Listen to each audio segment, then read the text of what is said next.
കീം പ്രവേശന ലിസ്റ്റ് വന്നത് അല്ലെങ്കിൽ റിസൾട്ട് വന്നത് നമ്മൾ കണ്ടതാണ്.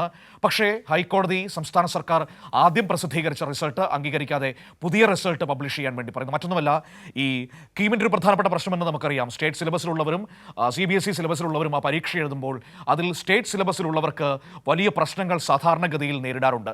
അതുകൊണ്ട് തന്നെ സ്റ്റേറ്റ് സിലബസിലുള്ളവരുടെ ആ പ്രശ്നങ്ങൾ പരിഹരിക്കാനായി സംസ്ഥാന സർക്കാർ മാർക്ക് ഏകീകരണം കൊണ്ടുവന്നു. ആ മാർക്ക് ഏകീകരണം കൊണ്ടുവന്നത് ഹൈക്കോടതി അംഗീകരിച്ചില്ല.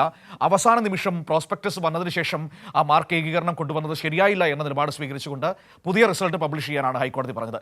എന്നാൽ പുതിയ റിസൾട്ട് വന്നപ്പോൾ വലിയ മാറ്റങ്ങളാണ് ആദ്യത്തെ പട്ടികയിൽ നിന്നും ഉണ്ടായത്. സംസ്ഥാന സിലബസിലുള്ള കുട്ടികൾ ഒരുപാട് പേർ പുറകോട്ട് പോകുന്നത് കണ്ടു.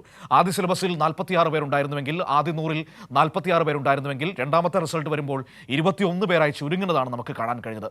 ഏതായാലും വരും കാലങ്ങളിൽ ഈ പ്രശ്നം പരിഹരിക്കുമെന്ന് കരുതാം. പ്രവേശന നടപടികളിലേക്ക് സർക്കാർ കടക്കുന്നു എന്നതാണ് ഏറ്റവും പ്രധാനപ്പെട്ട കാര്യം. ഓപ്ഷൻ ക്ഷണിച്ചുള്ള അറിയിപ്പ് ഉടൻ ഉണ്ടാകുമെന്നാണ് ഇപ്പോൾ മനസ്സിലാക്കാൻ കഴിയുന്നത്. വിവരങ്ങളുമായി മാനസ തന്നെയാണ് തിരുവനന്തപുരത്ത് നിന്ന് നമ്മളോടൊപ്പം ചേരുന്നത്. നോക്കാം പ്രവേശന നടപടികളിലേക്ക് സർക്കാർ കടക്കുന്നത് എങ്ങനെയാണെന്ന്. മാനസ, കീം റിസൾട്ട് നമ്മുടെ മുൻപിലുണ്ട്. അതിൻ്റെ തുടർച്ചയിൽ വന്ന നിയമപ്രശ്നങ്ങൾ നമ്മുടെ മുൻപിലുണ്ട്. അതിൻ്റെ അടിസ്ഥാനത്തിൽ പുതിയ റിസൾട്ട് പബ്ലിഷ് ചെയ്യേണ്ടി വന്നു സർക്കാരിന്. പുതിയ റിസൾട്ട് വരുമ്പോൾ സംസ്ഥാന സിലബസിൽ പഠിച്ച കുട്ടികൾക്ക് വലിയ തിരിച്ചടി ഉണ്ടാകുന്നതാണ് കാണാൻ കഴിഞ്ഞത്. കുറേയധികം പേർ പുറകോട്ട് പോകുന്നത് കാണാൻ കഴിയുന്നു. പക്ഷേ എങ്കിൽ പോലും ഇപ്പോൾ പ്രവേശന നടപടികളുമായി മുന്നോട്ട് പോയേ പറ്റൂ. ആ നടപടികളിലേക്ക് സർക്കാർ കടക്കുന്നു എന്നാണ് ഞാൻ മനസ്സിലാക്കുന്നത്.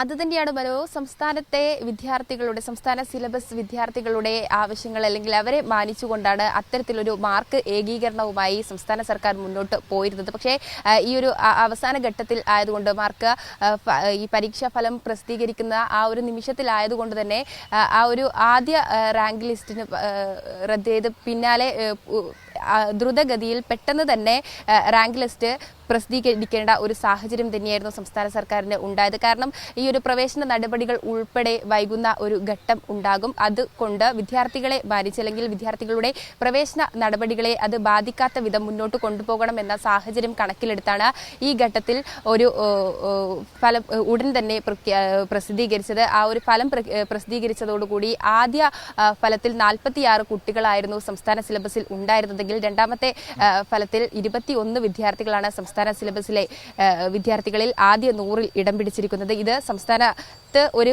തിരിച്ചടിയാണെങ്കിൽ കൂടിയും അടുത്ത ഘട്ടം അല്ലെങ്കിൽ അടുത്ത വർഷത്തോടുകൂടി ഈ ഒരു മാർക്ക് ഏകീകരണവുമായി മുന്നോട്ട് പോകാനുള്ള ഒരു സാധ്യതയും അതിന്റെ സാധ്യതകളൊക്കെയും തന്നെ പരിശോധിക്കാനുള്ള ഒരു നീക്കത്തിൽ തന്നെയാണ് സംസ്ഥാന സർക്കാർ ഉള്ളത്. CBSE അതോടൊപ്പം തന്നെ സംസ്ഥാന സിലബസ് വിദ്യാർത്ഥികൾ തന്നെയാണ് ഈ ഒരു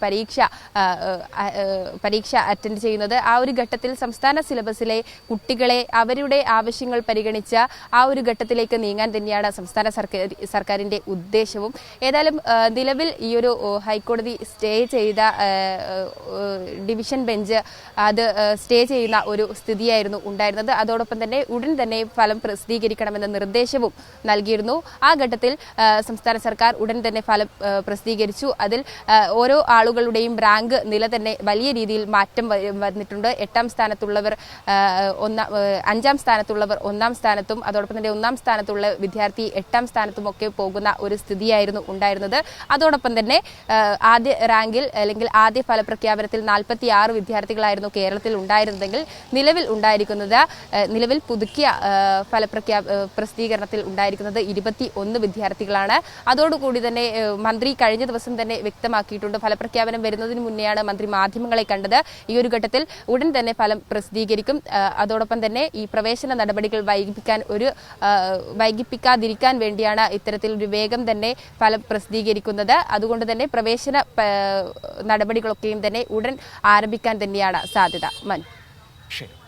അപ്പോൾ ഏതായാലും പ്രവേശന നടപടികളിലേക്ക് സംസ്ഥാന സർക്കാർ കടക്കുകയാണ്. ഓപ്ഷൻ ക്ഷണിച്ചുകൊണ്ടുള്ള അറിയിപ്പ് അടുത്ത ദിവസങ്ങളിൽ തന്നെ ഉണ്ടാകുമെന്നാണ് ഇപ്പോൾ മനസ്സിലാക്കാൻ വേണ്ടി കഴിയുന്നത്.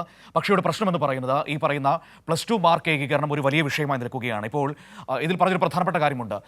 ഈ സർക്കാർ ആദ്യം പ്രസിദ്ധീകരിച്ച റാങ്ക് പട്ടികയിൽ 1ാം സ്ഥാനത്തുണ്ടായിരുന്ന വിദ്യാർത്ഥി കേരള സിലബസിൽ പഠിച്ച കുട്ടിയായിരുന്നു. പക്ഷേ പുതുക്കിയ റാങ്ക് ലിസ്റ്റ് വരുമ്പോൾ ആ കുട്ടി 7ാം സ്ഥാനത്തേക്ക് മാറുന്നതാണ് നമുക്ക് കാണാൻ കഴിഞ്ഞത്. അത് മറ്റൊന്നും കൊണ്ടുമല്ല, ഈ സർക്കാർ പറഞ്ഞൊരു പ്രധാനപ്പെട്ട കാര്യമുണ്ട്. പഴയ രീതിയിൽ ഏകീകരണം ഇല്ലാതെ റാങ്ക് ലിസ്റ്റ് വന്നാൽ എന്നാൽ CBSE സിലബസിൽ പഠിച്ച കുട്ടികൾക്കായിരിക്കും മുൻഗണന ഉണ്ടാവുക.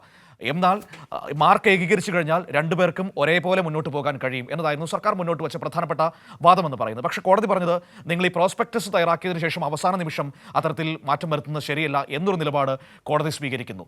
അതുകൊണ്ടാണ് ഇവിടെ പുതിയ റാങ്ക് പട്ടിക സർക്കാരിന് പ്രസിദ്ധീകരിക്കേണ്ടി വന്നത്. ഏതായാലും വരും വർഷങ്ങളിലേക്ക് പോകുമ്പോൾ വളരെ നേരത്തെ തന്നെ ഇതിലൊരു വ്യക്തത വരുത്തുകയും അതിന്റെ അടിസ്ഥാനത്തിൽ ഇപ്പോഴുണ്ടായ പ്രശ്നം പരിഹരിക്കാൻ കഴിയുമെന്നും നമ്മൾ പ്രതീക്ഷിക്കുന്നു.